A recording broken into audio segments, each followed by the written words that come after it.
think about this. If I'm going to double or triple or quadruple the amount of leads that you get in, how much is that worth to you? You know, when you really dive into it, making 5 times the amount of income, that's the investment that you're making into your advertising. You're making that choice that, hey, if I spend 10,000, 20,000, however amount of money that is, what's the lifetime of those clients that I'm bringing in? And I think it really comes down to the ROI. Where is that marketing ROI when you're doing something? Even if you're waiting for word of mouth advertising for those referrals, how much of that time are you spending waiting? Hey guys, welcome to CPA PrimeTime. Today we got Jesse Mauck. He is part of my team, and this is the marketing episode that if you actually want to grow, you know, I'm looking at the space, and I'm sure there's a lot of people that just want a job. They're creating a job for themselves, a small solo practice, maybe even outsourcing a few tasks here and there, just to have a nice, you know, stay at home office type of job. But this is for even the software companies like Xero, other tax software, bookkeeping software companies, the bigger firms that are spending money on ads. I see a lot of bigger accounting firms with even 5 to 10 employees, that small, spending money on ads. And if you're not seeing the return on ads, then you're flat out on Facebook, Instagram, LinkedIn, all around, then you're flat out doing it wrong. And sure, you don't have to spend money on ads, but Jesse, he's my sales funnel guy. I mean, when I need to look at a sales funnel, when I need to spend money on ads, which I don't do a lot for me personally, but I manage a lot of tax software to a lot of other cryptocurrency projects. Jesse himself has a lot of experience on cryptocurrency projects, and I'll go ahead and let him talk to you about that. But before, you know, you say you listen to all the other marketers in the accounting industry that are telling you that you don't need to spend money on ads, they're actually hurting you, because if you wait to spend money on ads in year 2020, then it's going to be more money and you're going to get much less of a result. Like the prices are just going to keep going up. Isn't that right, Jesse? Yeah, we actually seen it increase by extra 0 within the last year. Yeah, like it's going up so fast. But check this out. Here's why I keep the experts close to me. Here's why I keep Jesse close to me. I'm not asking like a CPA, an accountant, to do my ads. I'm asking a marketer to do my ads. And the reason I keep Jesse close is because we can get the ads working even better right now than they would have worked 3 years ago because of the way we're setting them up. I'm setting them up with a good, nice knockout media, and Jesse is setting them up with a sales funnel to walk them through and make the transactional sale, right? So all these guys that are saying, you know, don't spend money on advertising, you don't need to. Yeah, you don't need to, but what do you need to do then? You need to spend your time. So it's either time or money that you're going to be spending. If you don't spend any money, then I'm going to give you 3 things right now. You need to be in the messages with your prospects, just LinkedIn messages, LinkedIn voice messages, Instagram video messages, introducing yourself, right? Opening up that line of communication. Sure, you can go through MailChimp, put out email newsletters, put out drip email campaigns, spam your LinkedIn, add a bunch of people on LinkedIn and then spam them in the messages, right? You could do all that, or you could care a little bit more about how your actual company name comes across in the space. And that's for the people that really want to grow. So sure, I'm definitely not a big fan of the marketers in this space that say, hey, you don't have to spend any money at all, 0 on advertising. But wait, I want you to buy my course that's going to teach you how to do exactly what Juan just said right here for free. So this is the episode where we're going to be cleaning up. And this is the company, Goldlake Media. This is a company where we're going to be cleaning up a lot of what's going on in the accounting marketing space. And Jesse is going to go over the numbers right now. You've heard enough from me, but take it away, Jesse. You know, what is your story? How did you start?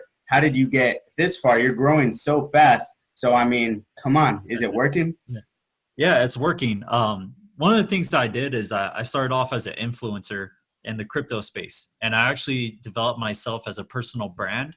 And I took myself from personal branding to creating a digital marketing agency. And what we do is we use a lot of the same tactics that I used as an influencer.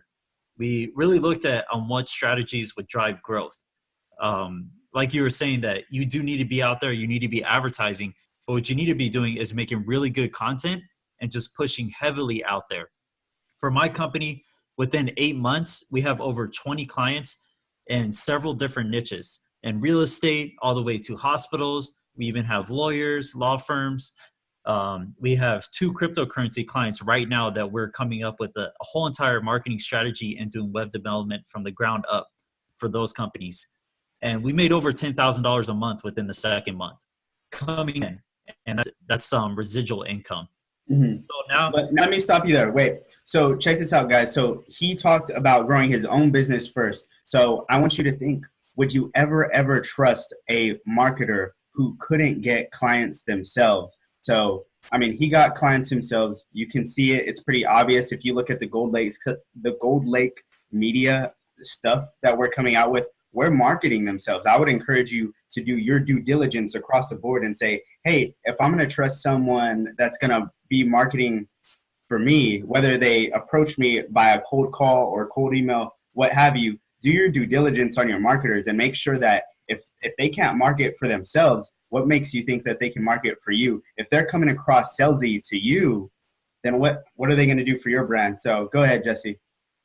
So yeah, definitely. You want to do the research on them and see who their past clients are, and then really look at their KPIs. And when I talk about that, it's what's the performance of their ad spend that they're currently getting for their clients? Are they just blowing money, or are they actually getting them a return on their investment with their marketing activities? And then are they scaling that? Have they scaled that for their own business? One of the things that we have that really separates us from our competition is we have an automated process of inbound marketing. We actually have too many leads, and we're finding like outsource partners that we could shove the work down to them, but we got to make sure their quality is to the standard of our quality.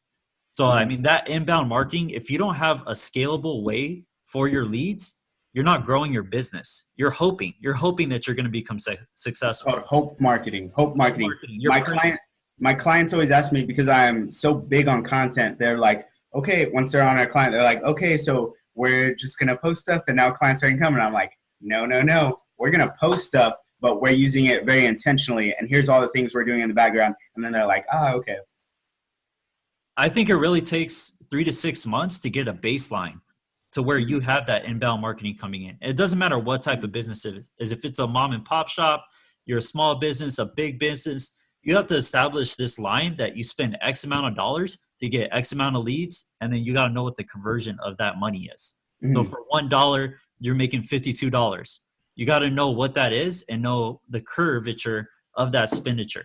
Like you have to know how much you have to spend to get that success. So for you, what are some of the best ad spends you've seen? Probably more so in the crypto space, the real estate space. And I even know you have, I checked out one of your financial services websites too. It looks like they didn't pay for that much, that one. I want to help them out. But go ahead, tell us your numbers. That's what the accountants want to know. And that's why I brought you on the show, actually, because you're the one with all the ads, the KPIs, right? I'm the branding guy. How are you coming across? How are you differentiating your firm? So go ahead. So as you know, technology is advancing. So you could actually use artificial intelligence with your A/B split testing. And you could use a lot of big data to your advantage now. Before, a lot of companies didn't have this data. And one of the things that I did is I targeted only people that were doing investment properties and that they're interested in flipping real estate. And what I did is I targeted all those people and I told them about an open house. One of the things that when you do a Facebook ad, you got to grab people's attention, not just in the ad, in the video, but the way that you structure the content. You know, you want to put some type of ad copy out there that has a lot of words that blocks the page so that they only see your page, and you want to flush it out there. What we got was we spent $100 for a client and we got 60 leads. But not only that, we got phone calls outside of Facebook because we put the number on the actual ad. So people were calling the number instead of just going and clicking on the ad and Facebook charging us. Right. I get it. So we did that, and it was over 100 phone calls. So this client actually sold a house for $100 of Facebook marketing. Just so the strategy. And that would be really easy. Was big. yeah, that would be really easy to get past the CPC there. That's awesome.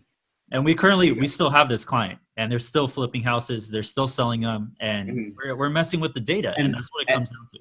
And by the way, for the viewers out there, guys, he's talking about real estate, but don't fall asleep, because here's why I came to the accounting market. I take what he does. The expert marketer at a very specific thing, and I break it down. I compact it into a package for the accounting firms. And Jesse might suggest something. And I'm like, oh man, that's great. And he might suggest something else. And he's like, okay, we do this too in the other industry. I'm like, oh wait, no. We can't do that necessarily in this industry. So my job is to bring all the best marketing into the accounting industry and give you actually what you need. No BS. No, you don't need to spend money on advertising. You do, especially if you want to grow fast. You do need to if you want to grow fast. If you can't spend money on advertising, then you can't afford it, and you don't have that marketing budget, then you need to be spending a lot of time messaging people.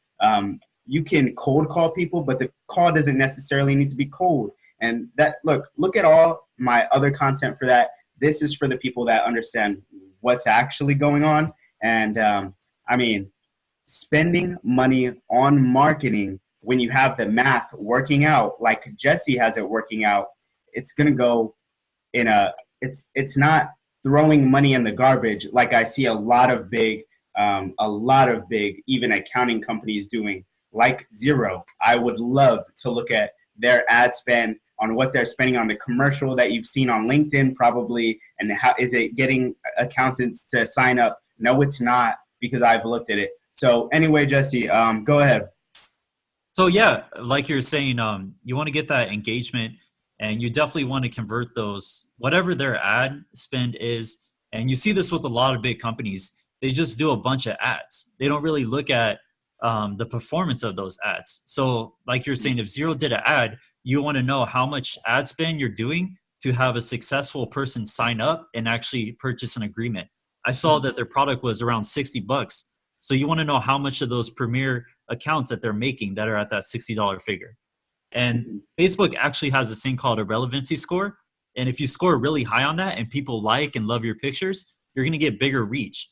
And what that does is going to charge you less money. So if they're doing ads and they're not getting any type of relevance score, they're just spending money for no freaking reason. And it's not good. And then you also got to know where you're sending this traffic. It has to be optimized for conversions. That's what we do with sales funnels. The reason we use a sales funnel over a website is we're not just sending them anywhere. We're sending them to make a purchase. And that's our baseline. And so how many times would you say you change a sales funnel to make it oh man, this one absolutely works? I mean, it's a process, man. You're always changing it. You're always doing A/B split tests. You're always changing. You got to change with the market. If you don't change with the market, you're going to get left behind. Your competitors are going to pass you up. You have to constantly do competitor analysis. You have to see what your competitor is doing, even on their posts. See what's getting high engagement and compare that with yours. Why is yours not performing? It might be just because you have a picture. It might be because of video. Maybe you're not talking and communicating with your audience the right way. Maybe it's too salesy. Definitely. Yeah, maybe it is. And there's a big being too salesy. There's a big reason that a lot of accountants are in my email inbox, in my phone. They keep bothering me about all the other marketers in the accounting industry, literally listing out their names and their masterminds and their courses and being like, why are you so different? And telling me that I'm so different. I'm like, why do you think? Look at my stuff. So that all that content and all that branding, guess what happens when you put that in front of an ad? Guys, when I run my ads in 2019, I've run a little bit of ads with influencers. I haven't run too many Facebook ads or Google, YouTube pre-roll ads or Instagram ads because I don't need to with my budget that I have. I'm just doing the tactics that I talk about all the time. But the tax software clients that I have, they do need to run those ads because they care about user acquisition. If you do want people calling your office in a certain town, then sure, run the ad. If it's about branding and you just want to get your name out there and you do have that marketing budget, sure, run the ad. They still need to call your office. If you're just in a town, if you're focusing on business in a city, then the end of that sales funnel is probably getting a meeting with you, not even a phone call. You can have the number on the actual bottom of the ad, but the end of that needs to be not only qualifying them, but an actual like setting up a meeting in town, either at the office or like out for a coffee or something like that. Like there's so much to take advantage of that is not necessarily going to be here in 3 to 5 years. And so Jesse and I, the reason I included him here in servicing my clients is just because he's so savvy. Where have you ever got those messages where like it's some SEO guy or some ads guy in your LinkedIn inbox or your email, right? Like they're all just doing a lot of simple stuff. Like they're kind of doing the baseline run of the mill stuff. This guy, Jesse, much like me and much like the Goldlake secrets, he has his own secrets and his own methodology and way of doing things. So yeah, Jesse, I mean, what else can you tell us about running sales funnels and ads? So like you said, the SEO guys, I mean, I do SEO, but the difference between me is I base it on local SEO. So if you're an actual agency or firm, you shouldn't be doing AdWords right off the top. That shouldn't be your number one. You're going to blow it on something that you don't have the budget for, and you have no way of scaling that baseline. You know, you want to make sure that you pop up, like say on the Google business, and you're there, and that you have credible reviews. You know, every time somebody goes into your firm, tell them, hey, leave a positive review. I'll take off maybe 5% or something. It could be very small, and you could upsell your prices to make that affordable for the sale of what you do. But that credibility is going to go a long way. Mm-hmm. I also tell people don't go on Yelp because Yelp is focused for negative. So you want to focus on something like positive reviews. And here's where I can help out in the accounting industry. So check this out, Jesse. I know like it's different in a lot of industries, but accounting firms and accounting practices, they're great on Yelp because they typically don't mess up. But like if it's an inexperienced practitioner, maybe they're fudging the numbers all the time, maybe sure they don't even want to market. They're probably doing illegal things. But accountants do usually get it right. And they do usually help people where their clients are like, oh my God, like this, I'm so thankful for this. I could have never looked at these numbers or something. So yeah, Yelp is actually a good one. They just got to manage it. But you got to hire him to do Yelp. That's the thing. You got to hire someone that knows how to use that platform. And you have got to, what I was going to say next about the negative reviews part is you really got to stay on top of it and make sure you know what's going on. So go ahead. Yeah, so that's one way. And then you have people that aren't dedicating their focus towards something that's going to give them that actual really good rate. And there's different strategies. So like he was talking about LinkedIn, instead of doing an ad spend, you could actually target people like accounting firms or whoever your customers are going to be, and specify it on their job title and all the data that LinkedIn accumulates. So you could target those people. And that's actually a cheaper service than if you're going to go and just blow your money on ads. I say not to generalize in your actual industry. Don't try to go for nationwide or anything generalized statements. Just try to target into your local area and get community engagement online. You know, you could create your own hashtags on Instagram. There's different ways that you could do it, and try to switch it up a little bit. You know, you got to experiment with your ads and try to get that engagement. Don't put out one piece of content thinking that you're done for the week. You got to put out a ton of content, a ton of videos, and really go across all the channels that social media has to offer.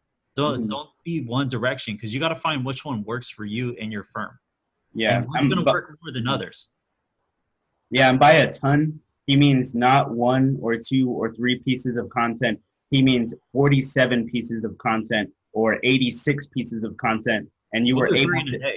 Yeah, you were able to get to that amount of content, not because you made 87 different videos, but because you made like maybe one long interview, one long show, one long recorded call of you actually dealing with a client, right? Maybe their voice is not on it for confidentiality. And like, there you go. That's like each one of those is like 30 minutes each or an hour each, just like what I'm doing here. Then you cut those up into little pieces. Those are little 1-minute videos. One of them could be on the ad. Like, come on. There's so much that can be done that like a lot of accountants are almost falling over and saying, oh, like this is all like too confusing, or oh, I'll just depend on referrals.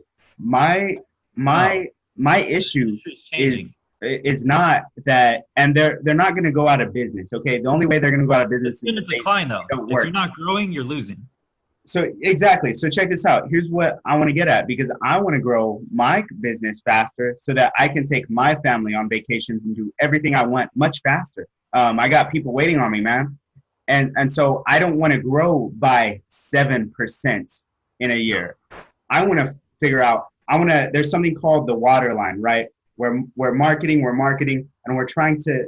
We never know when we're gonna pop up above that water line, but I'm trying to grow 700% in a year. Okay, the And accounting that's not firms out crazy. there, That's not crazy. it's That's an not, actual number that happens. because of executing what I plan to execute.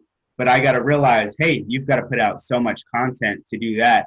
And while I'm putting out content, while my clients are putting out content, we're also doing real business this month. Like it may take me 6 hours to get a client, 6 days to get another client, 6 weeks to get another client, 6 months to get a different client, all from them watching the same video, but they're all different clients, right? And they're all different sizes. So like there's so much that the accounting firms and accounting businesses can be doing that they're just choosing not to. They're getting very complacent and saying, okay, it's okay to grow by 30%. That's very good. Instead of 300%, we're blasting off, They need to get right? aggressive. I actually got a strategy. So Go. like you were saying, to get that content out, one of the ways that you could do this as an accounting firm is you have all this accounting knowledge. You can make this into 5-10 minute video clips, and then you shorten the clip to a minute clip that focuses on what you're going to go, like an overview. You throw that on Instagram, then you go into that 5 minute clip and you do it on YouTube, and you put it out as a blog article on your actual site. Now you have a vlog going on mixed in with your blog articles. And this is going to be really key because you're going to get free SEO placement from those YouTube videos. YouTube's going to go on there and people are going to click on that. And like he was saying, you're going to get clients that come in different times of the year just because of these videos. They're going to have questions. Mm-hmm. And I would put this out there because it's free. Making a YouTube video is free. It just takes 5 to 10 minutes of your time. Mm-hmm. After this, you're able to offer a lot of services that people might not even know. They might go on your site and they might miss it, but they see you in a video, they start interacting with you, they watch your video, they feel relatable. So now Yeah. it's a warm lead that comes off of that. And it really does happen. Like, and it doesn't happen Yeah, like magic. Like, what was that? We have 2 clients from YouTube that just came naturally through the YouTube funnel. Yeah, it's not like it almost feels like magic. Like it feels really good when you get clients like that had actually watched your stuff and they're like, okay, wow, I'm looking for a guy like this. That's what happened to me in my 3rd and 4th months. I got some of my best clients off of them watching an hour. You don't think that people watch an hour of stuff in a day? The phone is the new TV. I love when people like to say and feel very proud and say, no, I don't watch TV anymore. I'm too busy. But yet they're tapping and scrolling on their phone all day, watching everything. But they feel really good because they don't have a TV. Yeah. Anyway, I think what you said there too about making that content. Yeah, I've talked about the same thing there. And the biggest problem is they don't think it's going to happen, which, I mean, it's happened for me. You've just got to keep putting it out, and you've got to be good. And that doesn't mean that you need to stop other things like cold calls or cold DMs either, because even though I have inbound leads coming in, I'm still outbound trying to get the actual fish that I want out there in the sea, right? But it's always great when someone watches your hour-long video where you go over the 1, 2, 3 philosophy of your firm, and then they basically call you for 15 minutes and say, okay, I basically know the game plan. Like, I want to do this, this, and this. Yep, and you're like, oh my God. That's my favorite clients. That's how it happens. And so I want the same thing happening for your firm. All right, Jesse. So getting a bit more grand scale here on the ads, like spending $10,000 a month on ads, right, for a tax software company. What are some of the things that they're probably not taking advantage of in the accounting industry, because I see so many of these salespeople out here, and I think they're wasting a lot of time when they could be spending a lot of their marketing budget to increase profit. Most of the you would freak out. You would be so scared for this industry, Jesse, if I told you the meetings that I get into with CMOs, the CMOs of these businesses, a lot of them, so many of them. No one is safe. Not even Xero and QuickBooks are not even safe. If you get into the meetings with them, they don't even know their marketing budget, man. Wow, that's crazy. So, like, and there's been a 20% increase in marketing that businesses have to do this year. 20% increase, and that's based on their net income that comes in. So you figure if you're not currently doing that for your own firm, your competitor is doing that and some. Another thing is value marketing. You don't see a lot of companies doing value marketing. You have to show value so that you gain people's trust, credibility, and ultimately the lifelong of a customer. You have to know the life value of a customer. That's something to look at. So if you push out content like 3 to 5 times and they see it and they finally convert, when they do convert, that's a lifelong customer and that's residual income. So I don't care how much I'm going to spend on that. I want that customer. But there's a way that you do it to where you can track that. One of the things that I would use is like Ad Espresso from Hootsuite. That allows you to do in-depth analytics. So if you're going to spend those big budgets, you have a CRM platform, software, and everything to track those conversions. That's good. Okay. Yeah. So I would check that out and definitely narrow in on that. You have to know what type of ad copies you're doing. Brand your type of content as well. Don't let your competitors take your content. You want to make sure that you have your little logos that pop up. Make it attractive so people know that it's you that's talking to them. Especially on your Facebook ad or your Instagram ad, you want to have a really nice logo. I see this so many times. People don't spend the dedication on making their business professional. I have a home health agency that all they have is like these little mountains, and that's their health agency. I don't even know what company that is. I just see mountains. That's it. Right. But there's so much ambiguity. Like no one even knows what you do, basically. Yeah, exactly. You never want that to happen. Never want that to happen. Like I like yours because it's vibrant. You got the gold, you got the black. It's bold. I know who that is. So that you definitely want to spend the time on that and really figure out what the needs and the hurts of your industry are. I mean, if you're an accountant, where are all your customers coming from? Are they part of tax season? What are they? Are they trying to become accountants? What are you trying to do? Are you trying to grow your firm?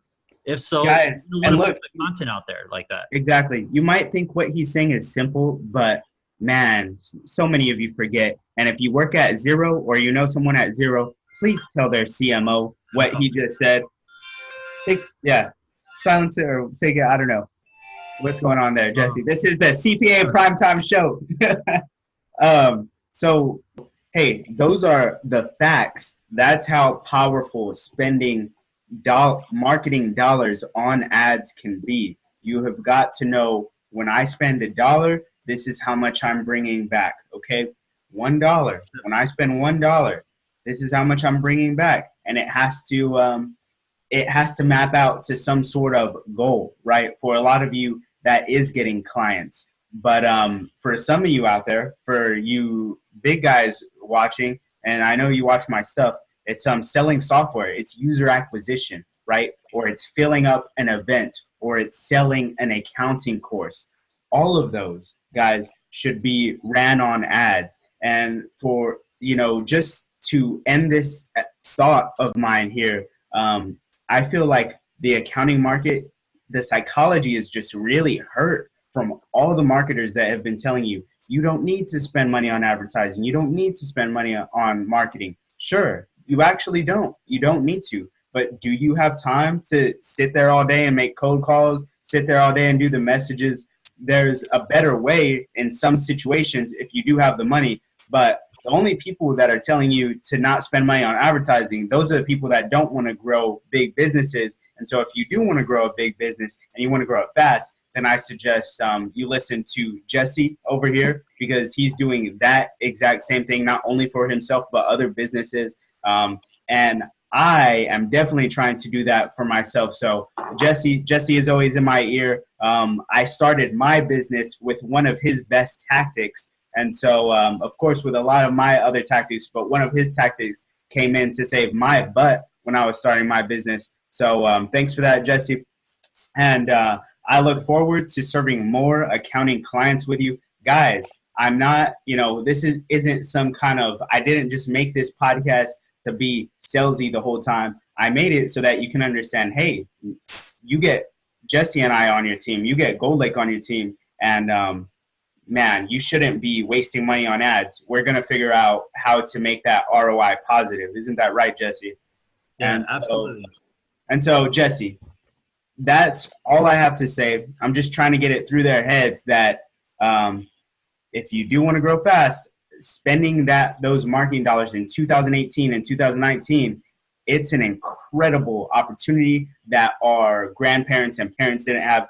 Anyone with an accounting practice, I dare you to switch places with your parents and grandparents and then try and build an accounting business. So, Jesse, any last words? No, what are your last words for all the accountants out there that are just thinking about how much they got to spend? So think about this. If I'm going to double or triple or quadruple the amount of leads that you get in, how much is that worth to you?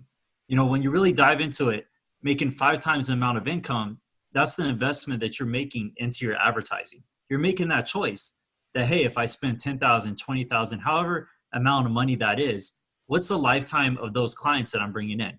And I think it really comes down to the ROI. Where is that marketing ROI when you're doing something? Even if you're waiting for word of mouth advertising for those referrals, how much of that time are you spending waiting? You're costing time that you could be running ads to get clients coming in. And it really comes down to that time management, optimizing the process and scaling your business. If you're not scaling your business, you're just settling on whatever your business is bringing you. And that's hoping. That's hoping that you're successful, not making or taking the action so that you're successful. Exactly. Thanks, Jesse, for joining the show. Accountants out there, if you want Jesse and I on your team, definitely reach out in the comments or privately, and we'll be more than happy to talk to you here. There's no type of weird sales funnel where we're going to make you sign up. We really genuinely want to grow big businesses, and so we want that back. Only come to us if you want to grow. If you don't want to grow, you shouldn't be talking to us. So thank you, Jesse, for joining the show. Of course. Have a nice day.